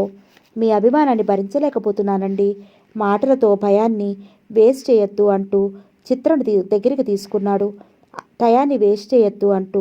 ఇలాంటప్పుడు ఎవరైనా 1,000 2,000 ఇస్తారు, కానీ చిత్ర మాత్రం అన్వేష్ దగ్గరకు వచ్చిందంటే 10,000కు తక్కువ ఎప్పుడు తీసుకెళ్లదు. తనకిచ్చిన మాగానికి పొలం మీద వచ్చే డబ్బు, లతకిచ్చిన మామిడి తోటల మీద ఆదాయం, అన్వేష్ సంపాదన అంతా చిత్రకే సమర్పించుకుంటున్నాడు. నెలకు సరిపడా బియ్యం, కందిపప్పు, పచ్చళ్ళు, నెయ్యి, కారం సమస్తం లతకు పుట్టింటి నుంచే వస్తాయి. తన కూతురు అద్దె ఇంట్లో ఉండటం ఇష్టం లేక హరిప్రసాద్ గారు 2 లక్షలు పెట్టి డాబా ఇల్లు కొని కూతురు పేరుతో రిజిస్టర్ చేయించాడు. ఉండేది కూడా సొంతిల్లే కాబట్టి అద్దె కూడా కట్టే అవసరం లేదు. లత ఇంటి అవసరాలకు తన దగ్గర ఉండే డబ్బే వాడుతుంది. ఆర్థికపరమైన ఇబ్బందులు కనిపించకపోవడంతో మొత్తం డబ్బు చిత్రకే సమర్పించుకుంటున్నాడు. రాత్రి 10 గంటలు కావస్తుంది. నిద్ర పట్టక తన గదిలో నుంచి బయటకు వచ్చి బాల్కనీలో నిల్చుంది లత. వెన్నెల జాజి పందిరి కింద కూర్చున్నాడు. రఘురాం పనంతా ముగించుకుని అనూష వచ్చింది అక్కడికి. తల్లిదండ్రుల ఇంట్లో ఎంత అపురూపంగా పెరిగినా రఘురాంకు భార్య అయిన మరుక్షణం నుంచి శారదతో పాటు ఇంటి బాధ్యతను పంచుకుంది. వంట పనితో శారదకు సహాయం చేయటం, వచ్చేపోయే వాళ్లకు అతిథి మర్యాదలు చేయటం దగ్గర నుంచి అన్ని విషయాల్లోనూ శారదకు చేదోడు వాదోడుగా ఉంటోంది. పెళ్ళైన తర్వాత శారద హరిప్రసాద్ గారు బానోజీరావు గారింటికి వెళ్ళి ఆయన అనుమతి లేకుండా చొరవ తీసుకుని అనూష పెళ్లి జరిపించినందుకు క్షమించమని అడిగారు.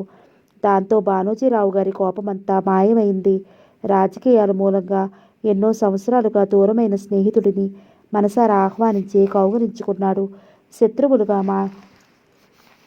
భార్య ఇద్దరు మళ్ళీ మంచి స్నేహితులయ్యారు. అనూషను పుట్టింటికి పంపాలంటే శారదకు భయం. లతను అత్తగారింటికి పంపించైనా ఉండగలిగింది, కానీ అనూషను పుట్టింటికి పంపించి ఉండలేకపోతోంది. అనూష పగలు వాళ్ళమ్మగారింటికి వెళ్తానంటే నువ్వు లేకుండా నేను ఉండలేనంటుంది శారద. రాత్రులు వెళ్తానంటే కావాలంటే నువ్వు వెళ్ళు, రాత్రిపూట నువ్వు పక్కన లేకపోతే నాకు నిద్ర పట్టదంటాడు రఘురాం. వాళ్ళ అమ్మా నాన్నగారు చూడాలనుంది. ఒక్కసారి వచ్చేళ్ళని కబురు పెడితే వెళ్ళి 1 గంట సేపు ఉండి వస్తుంది. తన పెళ్లి మూలంగా 2 కుటుంబాలను కలపటమే కాకుండా హరిప్రసాద్ గారి కుటుంబంలో లత కంటే ఎక్కువ స్థానాన్ని పొందగలిగింది. ఇప్పటిదాకా ఏం చేస్తున్నావు? తెచ్చిపెట్టుకున్న కోపంతో అడిగాడు రఘురాం. పూలమాల కట్టుకుంటూ కూర్చున్నాను. అంత టయాన్ని వేస్ట్ చేసి సింగారించుకోకపోతేనే బట్టలు కూడా లేకుండా అప్పుడే పుట్టిన పాపాయిలా నిన్ను చూడటం నాకెంతో ఇష్టమని నీకు ఎన్నిసార్లు చెప్పాను? చీపొండి, నీ అలంకరణ చూస్తుంటే చిర్రెత్తుకొస్తోంది నాకు. అంతా మీకోసమే. నా కోసమే అయితే చక్కగా తెల్లటి నైటీ వేసుకుంటే చాలు. అసలు నీకు అర్ధరాత్రి అయితే కానీ మూడు రాదనుకుంటాను అన్నాడు నవ్వుతూ. రాత్రి టైంలోనే భార్యాభర్తలు ఏకం కావాలన్న నియమాన్ని పెద్దవాళ్ళు ఎందుకు పెట్టారనుకుంటున్నారు? అప్పుడైతే పిల్లలు నిద్రపోలేదు, చూస్తారేమో అన్న భయం కానీ, పెద్దవాళ్ళు తన మాటలు వింటారన్న సిగ్గు కానీ, పనవ్వలేదన్న కంగారు కానీ లేకుండా నిదానంగా హాయిగా ఆనందాన్ని పొందుతారని. మీరేమో భోజనం చేయటం ఆలస్యం బెడ్ మీదకు చేరతారు. భోజనం చేయగానే ఈ ఎక్సర్సైజ్ ఆరోగ్యానికి మంచిది కాదు. అందుకే ఈ ఆలస్యం. మన్నించని మహానుభావ అంది కిలకిలా నవ్వుతూ. డిగ్రీ లేదే అనుకునేవాడిని. నీ నాలెడ్జ్ డిగ్రీ వాడిని మించిపోయింది అన్నాడు నవ్వుతూ ఆమెను తన ఒడిలోకి లాక్కుని. అతని చిలిపి చేష్టలకు తుల్లిపడింది అనూష. మరీ ఇంత మూడున సరసం ఏమిటి బాబు అంది చిరుకోపంగా. పోనీ నీకెలాంటి సరసం ఇష్టమో చెప్పు అడిగాడు అల్లరిగా. అనూష లేచి వెళ్ళబోయింది. ఎక్కడికి? ఆమె చెంగు పట్టుకుని లాగాడు. ఆ ఊపుకు అతని ఒడిలో పడింది అనూష. అతని చేతులు ఆమె చుట్టూ మృదువుగా అల్లుకుపోయాయి. మరింత దగ్గరికి తీసుకుని కౌగిల్లో ఇముడ్చుకున్నాడు రఘురాం. అపురూపమైన దృశ్యాన్ని చూస్తున్నట్లుగా చూస్తూ నిలబడింది లత. ఆరుబయట సరసాలు ఏమిటండి అంది కోముగా. 4 గోడల మధ్య కంటే ఆరుబయట సరసమే బాగుంటుంది. నాకైతే ఎవరు చూస్తారోనని సిగ్గుగా ఉంది. ఎవరు చూడరు.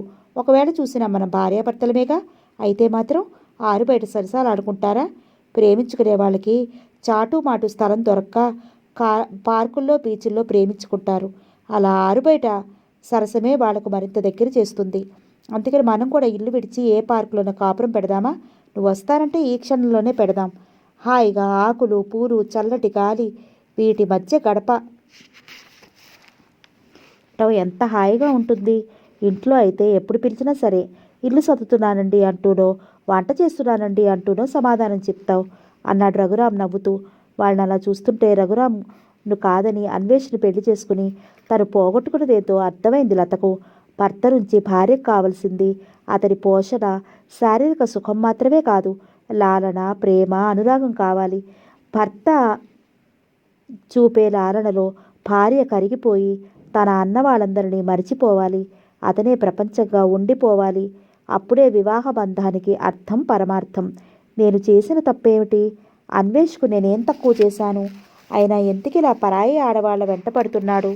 అది అతని స్వభావమా లేక హాబీనా? కామానికి తప్ప ప్రేమకు అర్థం తెలియని వ్యక్తి అన్వేష్ అంది మోహిని. నిజమే, 4 సంవత్సరాలుగా అతని గురించి బాగా తెలుసుకున్నది కాబట్టే ఆ మాట అనగలిగింది.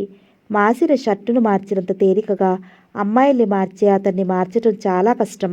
అతను నన్ను దగ్గరికి తీసుకుంటే నా ఒంటి మీద తేలు పాములు పాకుతున్నంత కంపరంగా ఉంది. అతనితో కాపురం ఎలా చేయగలను? అన్వేష్ను ప్రేమించి పెళ్లి చేసుకున్నది చివరికి ఇలా కుమిలిపోవటానికా? అతని విశాలమైన ఛాతీ మీద తలాంచుకుని పడుకోవటం అంటే అన్నిటికంటే ఇష్టమైన పని నాకు. కానీ ఇప్పుడెలా పడుకోగలదు? అతని ఛాతీని చూస్తుంటే పడగ నీడలా అనిపిస్తోంది. ఆ ఛాతీ మీద మోహిని, చిత్ర, కళ లాంటి అమ్మాయిలు ఎంతమంది తల అంచుకున్నారో. నా కంచంలో ఎవరైనా భోంచేస్తేనే అసహ్యంగా ఉంటుంది నాకు. అటువంటిది ఈ ఎంగిల్ని ఎలా భరించాలి? నా వల్ల కాదు. నేను ఇక అన్వేషణతో కాపురం చేయలేను. 2 చేతుల మధ్య ముఖాన్ని దాచుకుని కుమిలి కుమిలి ఏడ్చింది. వస్తున్నట్టుగా ఫోన్ కూడా చేయకుండా పనిపిల్ల గౌరిని తీసుకుని ఇంటికి బయలుదేరింది లత. అంతకుముందు రోజే లత నుంచి లెటర్ అందింది అన్వేష్కు. బాబు ఒంట్లో బాగాలేదు, అందుకని ఒక వారం తర్వాత వస్తానని. ఆ లెటర్ చూసుకున్న అన్వేష్ లతను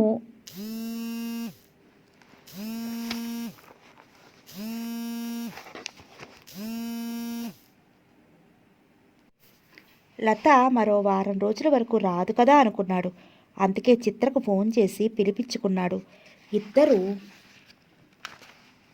కలిసి స్కాచ్ విస్కీ తాగారు. చికెన్ బిర్యానీ హోటల్ నుంచి తెప్పించుకుని తిని హాయిగా ఆది మానవుల్లా ఒంటి మీద నీవులు పోగు లేకుండా ఒకరిని ఒకరు అల్లుకుపోయి పాముల్లా చుట్టుకుపోయి పడుకున్నారు. ఇంట్లో ఎవ్వరూ లేరు. ఎవరు రారన్న ధీమాతో తలుపులు దగ్గరగా మూసి పడుకున్నారు.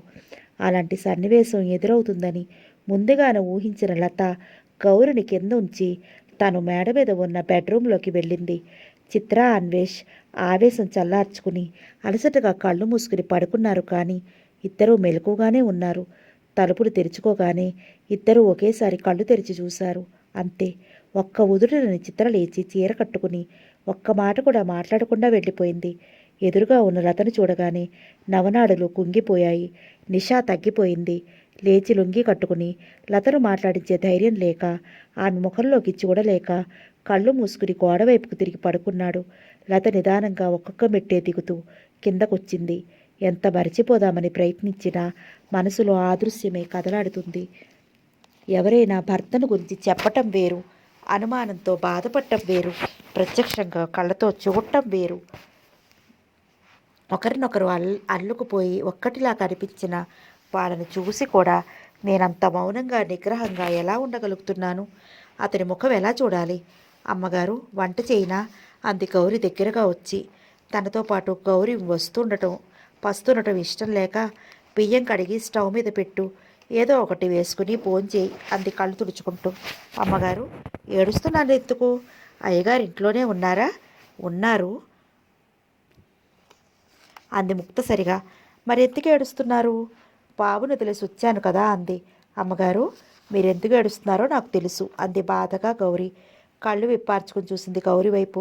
మనం రాగానే ఒక ఆవిడ మీ బెడ్రూమ్లో నుంచి వెళ్ళింది, అందుకేగా మీరు ఏడుస్తున్నారు. ఇంకేమనగలదు, అందుకే మౌనంగా ఉంది. అమ్మగారు ఇట్లాంటి విషయాలు మా ఇళ్లలో అయితే మామూలే. మా ఇంట్లో మగాడు ఇట్లా చేశాడనుకోండి, ఇష్టమైతే ఆడు ఎట్టాటోడైనా తాగుపోతైనా తిరిగిపోతైనా ఆడినే అట్టి పెట్టుకుంటుంది ఆడది. ఇష్టం లేదనుకోండి వాడిని వదిలేసి మరో మగవాడితో కలిసి వెళ్ళిపోతుంది. అంటే అర్థం కాకడిగింది లత. అంతే. ఏముంది అమ్మగారు? మగాడి ఇంట్లో ఆడదానితో తిరుగుతున్నాడు అనుకోండి, ఇంకో ఆడదానితో, ఆడది పెద్ద మనుషులు ఎదుట వాడి కట్టిన తాళి తెంచి వాడికి ఇచ్చేసి తన మీద ఇష్టం చూపే మగాడిని పెళ్లి చేసుకుంటుంది. మొదట భర్తకు పుట్టిన పిల్లల్ని కూడా వాడికే వదిలేసి రెండోసారి కట్టుకున్న వాడికి మళ్ళీ పిల్లల్ని కట్టుంది. మీ ఇళ్లలో అలా కాదుగా. పరువు ప్రతిష్ట అంటూ ఇష్టమున్నా లేకపోయినా భర్తనే అంటిపెట్టుకుని ఉండి ఇట్లా బాధపడుతూ ఉంటారు. అమ్మగారు నేను మీ మనిషిని, నా ముందెందుకు దాస్తారు? మనం వచ్చేసరికి అయ్యగారు ఆ కులుకులాడితో ఉన్నారు. మిమ్మల్ని చూడగానే అది పారిపోయింది. మీరు అన్నట్టయితే చెప్పు తెగే వరకు మళ్ళీ గుమ్మంలోకి రాకుండా కొట్టేదాన్ని. హాయిగా బంగారు బొమ్మలా మీరుండగా అయ్యగారికి ఇదేం బుద్ధి?